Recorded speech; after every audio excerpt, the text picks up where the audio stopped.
Hi and welcome to the Buffer Zone. Today we'll be doing our review on the Zodiac E3 Flow Pro 3-speed variable pump.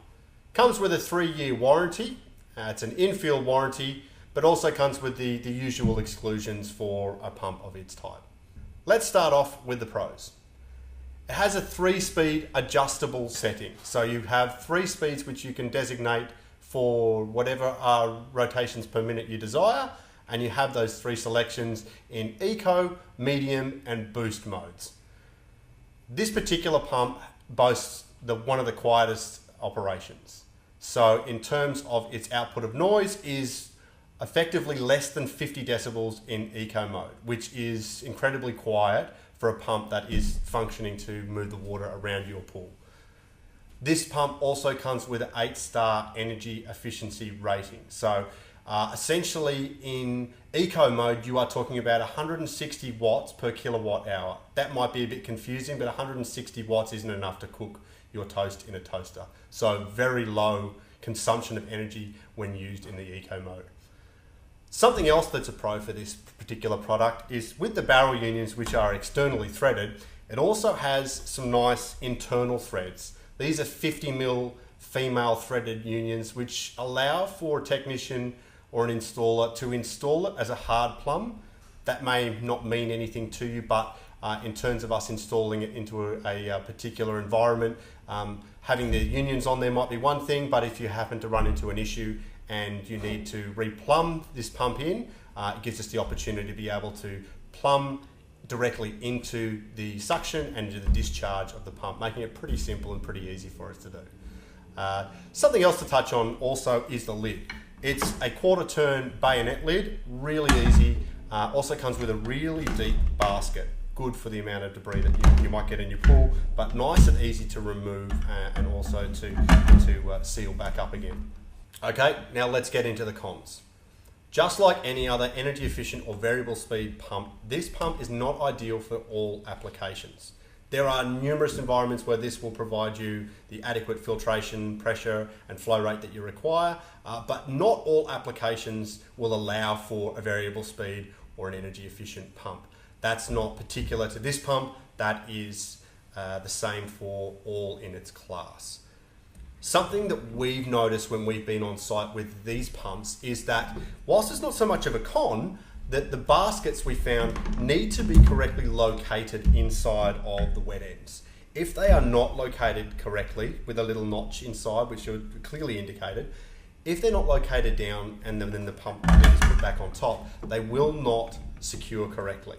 So effectively, you will be left with a pump that will not prime correctly, will draw air and will not be functioning. It's important anytime that you do take the lid off to restart your pump once you've effectively got it all back together again, to make sure that you can charge or prime up that suction, have it fully primed and you don't have any leaking out the side.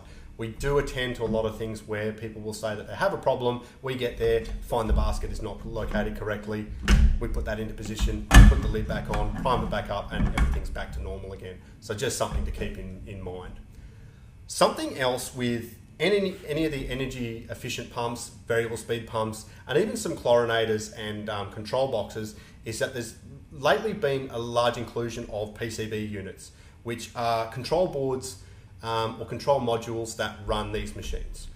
Now, if you happen to have, say for instance, you've had solar installed on your property, it's important to put in a surge protector on any of your pool equipment, particularly your pool pump, if you are going to choose this model. They can be susceptible to power surges, and a power surge will burn out these PCB. It's something that has come up lately, not particular to this pump, across the board for all energy efficient pumps and any equipment that includes a PCB or an electronic control module of some kind. All right, let's have a look at what's in the box. Here we have the Zodiac E3 unit itself. This is the pump.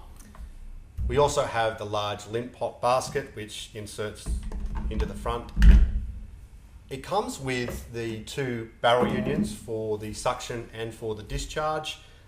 They connect on the top and on the side. That's the lid, as we mentioned, the 1/4 turn bayonet lid. Also comes with reducers which fit inside of the barrel unions to reduce the fitting from 50mm applications down to 40mm.